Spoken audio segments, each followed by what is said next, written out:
আচ্ছা আমরা এরা বস কেন বলতে চাই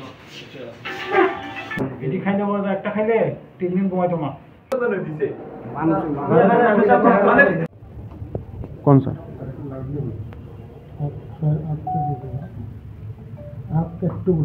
আজকে আমরা গোপন সূত্রের উপর ভিত্তি করে ধর্মনগর কালীদিঘির পারে একটা অপারেশন করেছিলাম।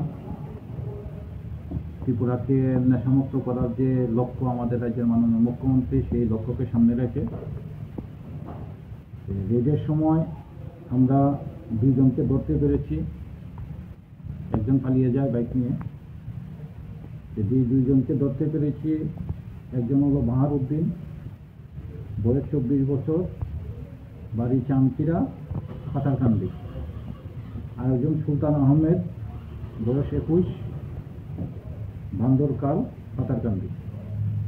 তাদের প্রবেশন থেকে 7000 ইয়াবা ট্যাবলেট পাওয়া গেছে। এটা একটা ভীষণ মারাত্মক ধরনের মাদকদ্রব্য। একটা ট্যাবলেট খেলে প্রায় 3 দিন অবধি নেশা থাকে। এটা 7000 ট্যাবলেট পাওয়া গেছে, যেটার কালোবাজারের মূল্য 35 লক্ষ টাকা থেকে বেশি। ধর্মনগর থানাতে একটা NDPS কেস হয়েছে, তাদের ইন্টারোগেশন চলছে। যে লোকটা পালিয়ে গেছে তাকেও ধরা হবে।